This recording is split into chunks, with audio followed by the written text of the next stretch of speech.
মা যা শিখাবে সন্তান তাই শিখবে। কারণ বাবায় সন্তানের কাছে থাকে না, কামাই রুজির জন্য রাস্তায় চলে যায়।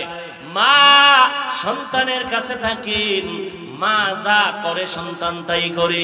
যেই মা দেখবেন নামাজ পড়ে সন্তান মাকে দেখে নামাজ শিখে। আজান হয়ে গেছে, মা কাপড় টেনে দেয়, বাচ্চাটাও কাপড় টেনে দেয়।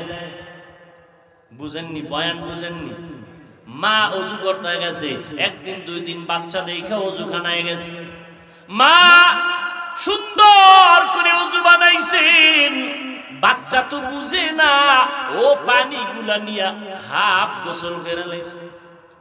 মা যায় নামাজে দাঁড়ায় গেছেন, বাচ্চাটাও মায়ের কিনারায় দাঁড়ায় গেছে। মা হাত বুকে বাঁধছেন, বাচ্চাটাও বুকে বাঁধছে। এবার তাকায় দেখি আম্মা জান ঠোঁট নাড়ায়, বাচ্চাও ঠোঁট নাড়ায়। ঠিক নেই? মা যখন রুকুতে গেল বাচ্চাটাও রুকুতে গেল, মা যখন সেজদায় গেল বাচ্চাটাও সেজদায় চলে যায়। মা সেজদা দিছে নাক আর কপাল ঠেকাইয়া, বাচ্চা গাল ঠেকাইয়া মায়ের দিকে তাকায় রয়েছে। দেখে মা ঠোঁট নাড়ায়, ও ঠোঁট নাড়ায়। মাওলায় কি আর সইতে পারেনি। আল্লাহ কয় জিবরাইল তাকাইয়া দেখো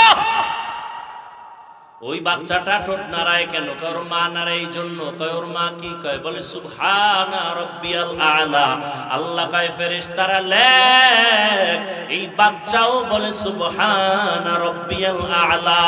এই বাচ্চার তো আমলনামা জারি হয় নাই, এর সওয়াবগুলো মায়ের আমলনামায় ঢুকায় দাও।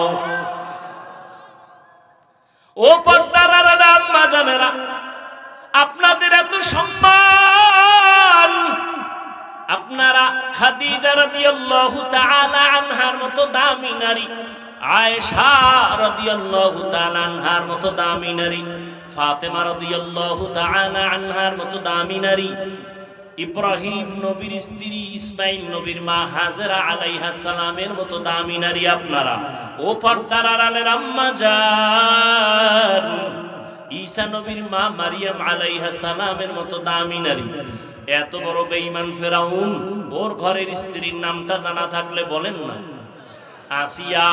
এত বড় বেঈমান ফেরাউন আল্লাহর সাথে চ্যালেঞ্জ দিয়ে নিজের খোদা দাবি করে বলল আনা রব্বুকুমুল আ'লা। ওই ঘরের স্ত্রী আসিয়া আল্লাহর এমন পেয়ারা বান্দি হয়েছে, রহমতের নবী বলেন জান্নাতের মধ্যে আসিয়ার সাথে আমি মুহাম্মদের বিয়া হয়ে যাবে। ইসমাইল নবীর মা কি নাম বললাম? বলে না, বলে না। হাজেরা আলাইহা সালাম। আপনাদের মতো নারী, এই যে কোরবানি আসতেছে, পরীক্ষা বড় কঠিন পরীক্ষা।